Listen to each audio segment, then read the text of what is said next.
NTV time, जनता की बात जनता के साथ। गढ़चिरौली जिले के देसाईगंज में राष्ट्रीय कांग्रेस पार्टी द्वारा देश में बढ़ती महंगाई, बेरोजगारी के विरोध में आलमोरी विधानसभा क्षेत्र के आमदार रामदास जी मसराम की प्रमुख अगुवाई में भव्य विरोध प्रदर्शन आयोजित किया गया है। इस समय भाजपा सरकार की नीतियों का जमकर विरोध किया गया है और जोरदार नारेबाजी भी की गई। जी हाँ, बता दें आपको, इस समय आलमोरी विधानसभा से बहुसंख्य कांग्रेस पदाधिकारी और कार्यकर्ता भी उपस्थित रहे।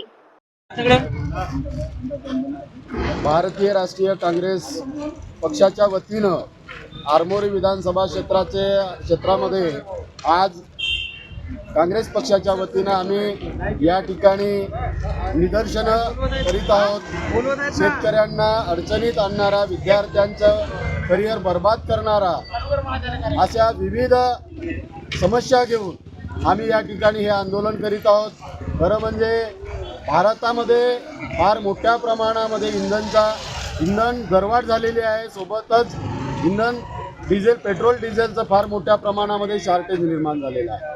आज खऱ्या अर्थानं रबीचा हंगाम सुरू असताना या रबीच्या हंगामामध्ये शेतकऱ्यांना पेट्रोल डिझेल मिळत नाही आहे। अशा परिस्थितीमध्ये शेतकऱ्यांचं जे काही सीझन आहे तो फसल सीझन, त्या सीझनमध्ये शेतकऱ्यांना फार मोठ्या समस्या निर्माण झालेल्या आहेत। सोबतच इंधन दरवाढ मोठ्या प्रमाणात शासनानं केलेली आहे।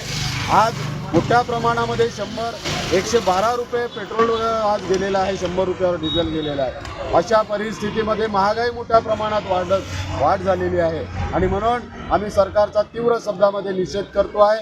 सोबतच या गडचिरोली जिल्ह्यामध्ये धान खरेदी, मका खरेदीच्या संबंधानं आज गोडाऊनची पुरेशी व्यवस्था नसल्यामुळे अजूनही धान खरेदीच्या संबंधानं शासनाकडून पाहिजे त्या प्रमाणामध्ये उद्दिष्ट किंवा खरेदी केली जात नाही। अजूनही काही केंद्र सुरू झालेली नाही आणि म्हणून सरकारला हे त्यांना जागे करण्यासाठी या ठिकाणी काँग्रेस पक्षाच्या वतीनं हे आंदोलन या ठिकाणी आम्ही आज उभं केलेलं आहे।